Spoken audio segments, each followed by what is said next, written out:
Hello.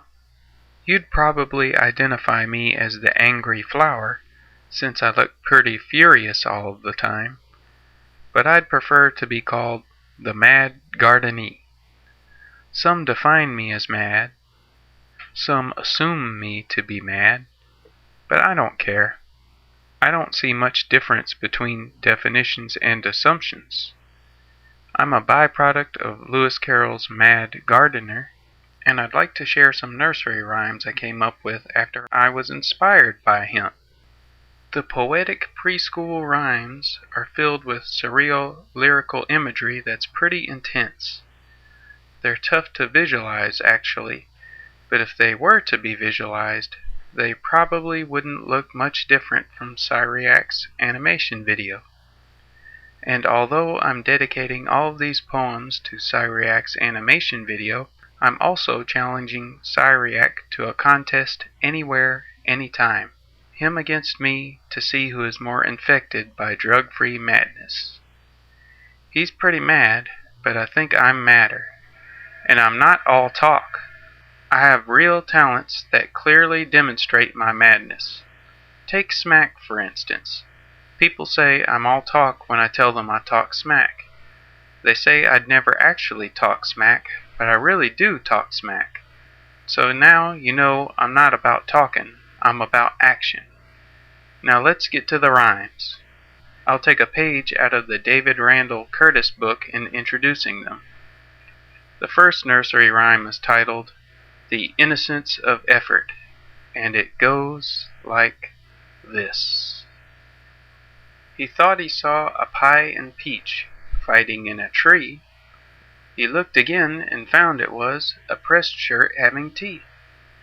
Alas, my friend, the shirt must sail out to sea. The second nursery rhyme is titled Golfball Feast, or All Law is Nihilism, and it goes like this. He thought he saw a dime of farms floating in a door.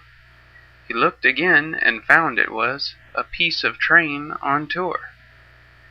The train must drink some lemonade. Give it some to pour.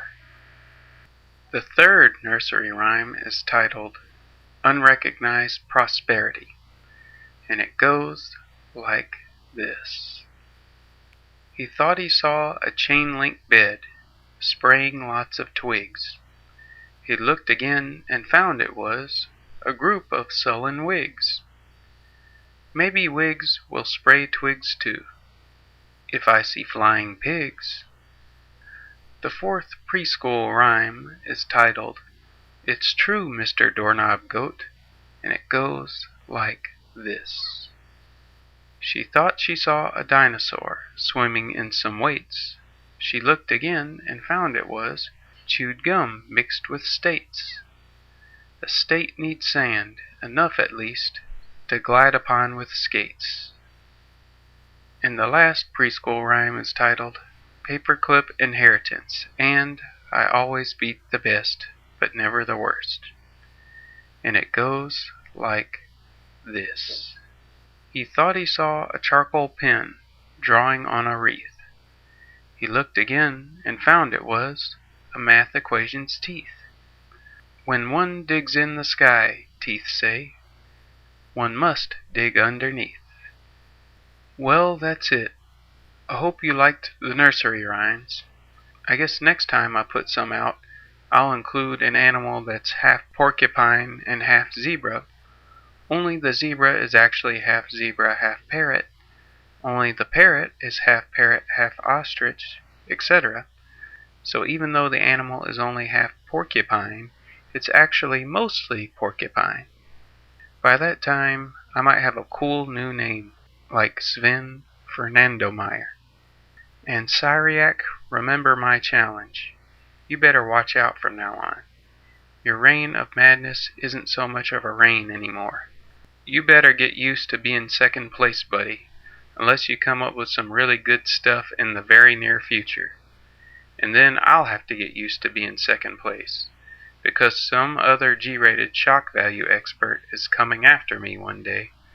Someone I'm not worthy to tie the sandals of.